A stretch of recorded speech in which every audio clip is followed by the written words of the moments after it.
अस्सलामुअलैकुम guys, welcome to my channel. आज मैं आपके साथ शेयर करने वाली हूँ बहुत ही ज़्यादा सिंपल और इजी तरीके से मुगलई चिकन की रेसिपी, जो बहुत ही ज़्यादा टेस्टी बनती है। तो चलिए बिना कोई टाइम वेस्ट कर रेसिपी को स्टार्ट करते हैं। बिस्मिल्लाहिर्रहमानिर्रहीम। तो सबसे पहले मैंने यहाँ पे आधा किलो चिकन ले लिया है। इसे अच्छे से साफ़ कर लिया है और पानी से 3 से 4 बार अच्छे से धो लिया है।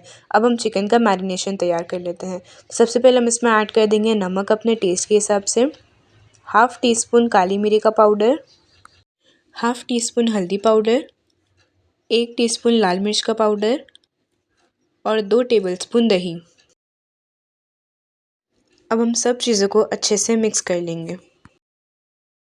चिकन का मैरिनेशन अच्छे से रेडी हो चुका है। अब हम इसे फ्रिज में रख देंगे 1 घंटा मैरिनेट होने के लिए। अगर आपके पास ज़्यादा टाइम नहीं है तो आप इसे आधा घंटा या फिर 15 मिनट भी मैरिनेट होने के लिए रख सकते हैं। जब तक हमारा चिकन मैरिनेट हो रहा है, हम उतनी देर में यहाँ पे प्याज, काजू और बादाम को फ्राई कर लेंगे पेस्ट तैयार करने के लिए। सबसे पहले मैंने यहाँ पे एक कढ़ाई ले ली है। अब हम इसमें ऐड कर देंगे हाफ़ कप तेल और इसे अच्छे से गर्म होने देंगे। जब तेल अच्छे से गर्म हो जाए तब हम इसमें ऐड कर देंगे 3 मीडियम साइज़ की स्लाइस की हुई प्याज और इसे ट्रांसलूसेंट होने तक 3 से 4 मिनट तक फ्राई कर लेंगे। नेक्स्ट हम इसमें ऐड कर देंगे 10 बादाम और 6 काजू और इसे भी 1 से 2 मिनट तक प्याज के साथ फ्राई कर लेंगे। प्याज भी अच्छे से ट्रांसलूसेंट हो चुकी है और काजू बादाम भी अच्छे से फ्राई हो चुके हैं। अब हम इसे मिक्सर जार में ऐड करके इसे ठंडा कर लेंगे। देन हम इसका फाइन पेस्ट तैयार कर लेंगे। अब हम वही कढ़ाई में हाफ़ कप तेल और ऐड कर देंगे और इसे अच्छे से गर्म होने देंगे। जब तेल हल्का गर्म हो जाए तब हम इसमें ऐड कर देंगे 1 चक्रफूल, 3 हरी इलायची और 4 से 5 लौंग। अब हम सारे खड़े मसालों को 1 मिनट तक फ्राई कर लेंगे। अब हम इसमें हमारा मैरिनेट किया हुआ चिकन ऐड कर देंगे और इसे अच्छे से मिक्स कर लेंगे।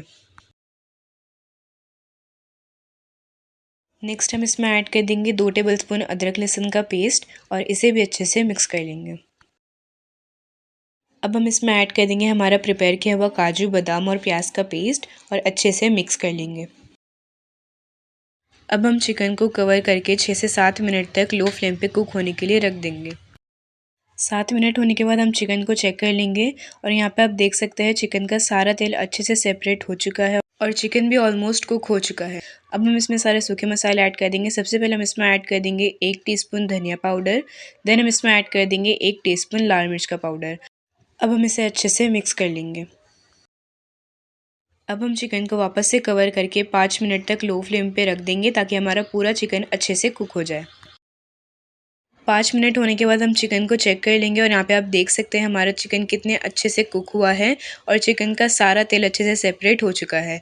अब हम इसमें ऐड कर देंगे 2 टेबलस्पून क्रीम। अगर आपके पास क्रीम अवेलेबल नहीं है तो आप दूध के ऊपर की मलाई भी इसमें ऐड कर सकते हैं। क्रीम ऐड करने के बाद हम इसे अच्छे से मिक्स कर लेंगे।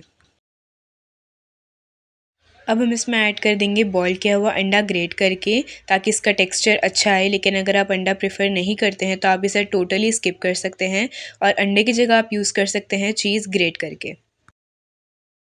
नेक्स्ट हम इसमें ऐड कर देंगे नमक अपने टेस्ट के हिसाब से और इसे अच्छे से मिक्स कर लेंगे।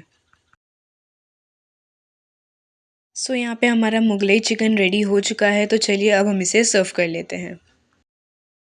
यहाँ पे हमारा बिल्कुल ईज़ी, सिंपल और बहुत ज़्यादा टेस्टी मुगलई चिकन रेडी हो चुका है। आई होप आपको रेसिपी बहुत ही ज़्यादा अच्छी लगी। प्लीज़ ये रेसिपी को फॉलो करके अपने घर पे ज़रूर ट्राई कीजिएगा और अपने फ्रेंड्स और फैमिली के साथ इसे एंजॉय कीजिएगा। अगर रेसिपी ज़रा सी भी हेल्पफुल है तो प्लीज़ मेरी वीडियो को लाइक करें, शेयर करें, कमेंट करें और चैनल को ज़रूर सब्सक्राइब करें। बेल आइकन दबाना ना भूलें। मेरे इंस्टाग्राम अकाउंट कनीज़ किचन 786 को भी ज़रूर फॉलो करें। फिर मिलते हैं नेक्स्ट अमेजिंग और डिलीशियस रेसिपी के साथ। तब तक के लिए अल्लाह हाफ़िज़।